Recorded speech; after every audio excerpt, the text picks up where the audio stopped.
राधे कृष्णा। आज हम श्री दुर्गा सप्तशती के अष्टम अध्याय का वृतांत सुनेंगे। रक्त बीज वध। श्री दुर्गाय नमः। मैं अणिमा आदि सिद्धिमय किरणों से आवृत भवानी का ध्यान करता हूँ। उनके शरीर का रंग लाल है, नेत्रों में करुणा लहरा रही है तथा हाथों में पाश, अंकुश, बाण और धनुष शोभा पाते हैं। ऋषि कहते हैं, चंड और मुंड नामक दैत्यों के मारे जाने तथा बहुत सी सेना का संहार हो जाने पर दैत्यों के राजा प्रतापी शुंभ के मन में बड़ा क्रोध हुआ और उसने दैत्यों की संपूर्ण सेना को युद्ध के लिए कूच करने की आज्ञा दी। वह बोला, आज उदयुद्ध नाम के 86 दैत्य सेनापति अपनी सेनाओं के साथ युद्ध के लिए प्रस्थान करे। कंबु नाम वाले दैत्यों के 84 सेना नायक अपनी वाहिनी से घिरे हुए यात्रा करे। 50 कोटि वीर कुल के और 100 तोम्र कुल के असुर सेनापति मेरी आज्ञा से सेना सहित कूच करे। कालक, दोहर्ग, मौर्य और काल के असुर भी युद्ध के लिए तैयार हो मेरी आज्ञा से तुरंत प्रस्थान करे। भयानक शासन करने वाला असुर राज शुंभ इस प्रकार आज्ञा दे सहस्त्रों बड़ी बड़ी सेनाओं के साथ युद्ध के लिए प्रस्थित हुआ। उसकी अत्यंत भयंकर सेना आती देख चंडिका ने अपने धनुष की टंकार से पृथ्वी और आकाश के बीच का भाग गुंजा दिया। राजन, तदंतर देवी के सिंह ने भी बड़े जोर जोर से दहाड़ना आरंभ किया। फिर अंबिका ने घंटे के शब्द से उस ध्वनि को और भी बढ़ा दिया। धनुष की टंकार, सिंह की दहाड़ और घंटे की ध्वनि से संपूर्ण दिशाएं गूंज उठी। उस भयंकर शब्द से काली ने अपने विकराल मुख को और भी बढ़ा लिया तथा इस प्रकार वे विजयिनी हुई।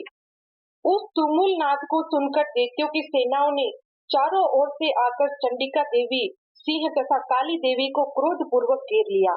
राजन, इसी बीच में असुरों के विनाश तथा देवताओं के अभ्युदय के लिए ब्रह्मा, शिव, कार्तिकेय, विष्णु तथा इंद्र आदि देवों की शक्तियां जो अत्यंत पराक्रम और बल से संपन्न थी, उनके शरीरों से निकलकर उन्हीं के रूप में चंडिका देवी के पास गई।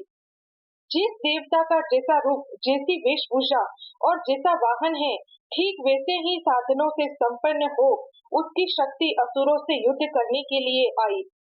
सबसे पहले हंस से युक्त विमान पर बैठी हुई अक्षसूत्र और कमंडलू से सुशोभित ब्रह्मा जी की शक्ति उपस्थित हुई, जिसे ब्रह्माणी कहते हैं।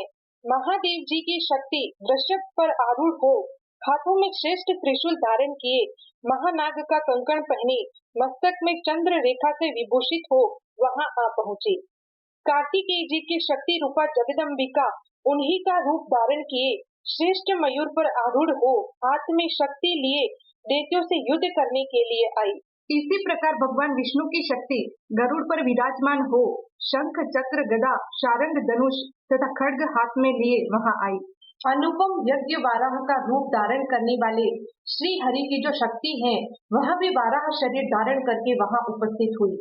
नरसिंह शक्ति भी नरसिंह के समान शरीर धारण करके वहां आए। उसकी गर्दन के बालों के झटके से आकाश के तारे बिखरे पड़ते थे। इसी प्रकार इंद्र की शक्ति वज्र हाथ में लिए गजराज ऐरावत पर बैठकर आई। उसके भी सहस्त्र नेत्र थे।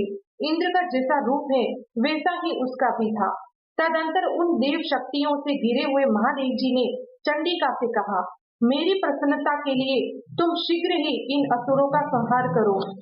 तब देवी के शरीर से अत्यंत भयानक और परम उग्र चंडिका शक्ति प्रकट हुई, जो सैकड़ों गिद्धियों की भांति आवाज करने वाली थी। उस अपराजिता देवी ने धूमिल जटा वाले महादेव जी से कहा, भगवान, आप शुंभ निशुंभ के पास दूत बनकर जाइए और उन अत्यंत गर्वीले दानव शुंभ एवं निशुंभ दोनों से कहिए, साथ ही उनके अतिरिक्त भी जो दानव युद्ध के लिए वहां उपस्थित हो, उनको भी यह संदेश दीजिए, दैत्यों, यदि तुम जीवित रहना चाहते हो तो पाताल को लौट जाओ। इंद्र को त्रिलोकी का राज्य मिल जाए और देवता यज्ञ भाग का उपभोग करे। यदि बल के घमंड में आकर तुम युद्ध की अभिलाषा रखते हो तो आओ, मेरी शिवाय योगिनियां तुम्हारे कच्चे मांस से त्रस्त हो। चूंकि उस देवी ने भगवान शिव को दूत के कार्य में नियुक्त किया था, इसीलिए वह शिव दूती के नाम से संसार में विख्यात हुई। वे महादैत्य भी भगवान शिव के मुख से देवी के वचन सुनकर क्रोध में भर गए और जहाँ कात्यायनी विराजमान थी उस ओर बढ़े। तदंतर वे दैत्य आमर्ष में भरकर पहले ही देवी के ऊपर बाण, शक्ति और रिष्टि आदि अस्त्रों की वृष्टि करने लगे। तब देवी ने भी खेल खेल में ही धनुष की टंकार की और उससे छोड़े हुए बड़े बड़े बाणों द्वारा दैत्यों के चलाए हुए बाण, शूल, शक्ति और फरसों को काट डाला। फिर काली उनकी आगे होकर शत्रुओं को शूल के प्रहार से विदीर्ण करने लगी और खटवांग से उनका कचूमर निकालती हुई रणभूमि में विचरने लगी। ब्रह्माणी भी जिस जिस और दौड़ती उसी और अपने कमंडलू का जल छिड़क कर शत्रुओं के ओज और पराक्रम को नष्ट कर देती थी। माहेश्वरी ने त्रिशूल से तथा वैष्णवी ने चक्र से और अत्यंत क्रोध में भरी हुई कुमार कार्तिकी की शक्ति ने शक्ति से दैत्यों का संहार आरंभ किया। इंद्र शक्ति के वज्र प्रहार से विदीर्ण हो सैकड़ों दैत्य दानव रक्त की धारा बहाते हुए पृथ्वी पर सो गए। वाराही शक्ति ने कितनों को अपने थुथुन की मार से नष्ट किया, दाढ़ों के अग्रभाग से कितनों की छाती छेद डाली तथा कितने ही दैत्य उसके चक्र की चोट से विदीर्ण होकर गिर पड़े। नारसिंह भी दूसरे महादैत्यों को अपने नखों से विदीर्ण करके खाती और सिंहनाद से दिशाओं एवं आकाश को गुंजाती हुई युद्ध क्षेत्र में विचरने लगी। कितने ही असुर शिव दूती के प्रचंड अट्टहास से अत्यंत भयभीत हो पृथ्वी पर गिर पड़े और गिरने पर उन्हें शिव दूती ने उस समय अपना ग्रास बना लिया। इस प्रकार क्रोध में भरे हुए मात्र गणों को नाना प्रकार के उपायों से बड़े बड़े असुरों का मर्दन करते देख दैत्य सैनिक भाग खड़े हुए। मात्र गणों से पीड़ित दैत्यों को युद्ध से भागते देख रक्तबीज नामक महादैत्य क्रोध में भरकर युद्ध करने के लिए आया। उसके शरीर से जब रक्त की बूंद पृथ्वी पर गिरती तब उसी के समान शक्तिशाली एक दूसरा महादैत्य पृथ्वी पर पैदा हो जाता। महासुर रक्तबीज हाथ में गदा लेकर इंद्र शक्ति के साथ युद्ध करने लगा। तब इंद्र ने अपने वज्र से रक्तबीज को मारा। वज्र से घायल होने पर उसके शरीर से बहुत सा रक्त चूने लगा और उससे उसी के समान रूप तथा पराक्रम वाले योद्धा उत्पन्न होने लगे। उसके शरीर से रक्त की जितनी बूंदें गिरी उतने ही पुरुष उत्पन्न हो गए। वे सब रक्त बीज के समान ही वीरवान, बलवान तथा पराक्रमी थे। वे रक्त से उत्पन्न होने वाले पुरुष भी अत्यंत भयंकर अस्त्र शस्त्रों का प्रहार करते हुए वहां मात्र गणों के साथ घोर युद्ध करने लगे। पुनः वज्र के प्रहार से जब उसका मस्तक घायल हुआ तब रक्त बहने लगा और उससे हजारों पुरुष उत्पन्न हो गए। वैष्णवी ने युद्ध में रक्त बीज पर चक्र का प्रहार किया तथा इंद्र ने उस दैत्य सेनापति को गदा से चोट पहुंचाई। वैष्णवी के चक्र से घायल होने पर उसके शरीर से जो रक्त बहा और उससे जो उसी के बराबर आकार वाले सहस्त्रों महादैत्य प्रकट हुए उनके द्वारा संपूर्ण जगत व्याप्त हो गया। कौमारी ने शक्ति से, वाराही ने खड्ग से और माहेश्वरी ने त्रिशूल से महादैत्य रक्त बीज को घायल किया। क्रोध में भरे हुए उस महादैत्य रक्त बीज ने भी गदा से सभी मात्र शक्तियों पर पृथक पृथक प्रहार किया।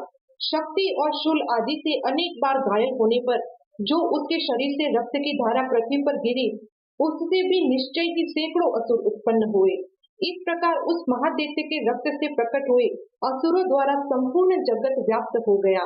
इससे उन देवताओं को बड़ा भय हुआ। देवताओं को उदास देख चंडिका ने काली से शीघ्रता पूर्वक कहा, चामुंडे, तुम अपना मुख और भी फैलाओ तथा मेरे शस्त्रपात से गिरने वाले रक्त बिंदुओं और उनसे उत्पन्न होने वाले महादैत्य को तुम अपने इस उतावले मुख से खा जाओ। इस प्रकार रक्त से उत्पन्न होने वाले महादैत्यों का भक्षण करती हुई तुम रण में विचरती रहो। ऐसा करने से उस दैत्य का सारा रक्त क्षीण हो जाने पर वह स्वयं भी नष्ट हो जाएगा। उन भयंकर दैत्यों को जब तुम खा जाओगे तब दूसरे नए दैत्य उत्पन्न नहीं हो सकेंगे। काली से यो कहकर चंडिका देवी ने शूल से रक्त बीज को मारा और काली ने अपने मुख में उसका सारा रक्त ले लिया। तब उसने वहां चंडिका पर गदा से प्रहार किया, किंतु उस गदापात ने देवी को तनिक भी वेदना नहीं पहुंचाई। रक्त बीज के घायल शरीर से बहुत सा रक्त गिरा, किंतु जो ही वह गिरा त्यों ही चामुंडा ने उसे अपने मुख में ले लिया। रक्त गिरने से काली के मुख में जो महादैत्य उत्पन्न हुए उन्हें भी वह चट कर गई। उसने रक्त बीज का रक्त भी पी लिया। तदंतर देवी ने रक्त बीज को, जिसका रक्त चामुंडा ने पी लिया था, वज्र, बाण, खड्ग तथा रिष्टि आदि से मार डाला।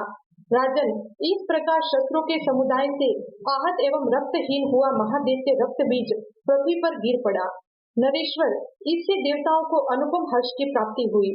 और मातृगण उन असुरों के रक्तपान के मद से उद्यत सा होकर नृत्य करने लगा। इस प्रकार श्री मार्कंडेय पुराण में सावर्णिक मनवंतरे की कथा के अंतर्गत देवी महात्म्य में रक्त बीज वध नामक 8वां अध्याय माँ दुर्गा के चरणों में अर्पण।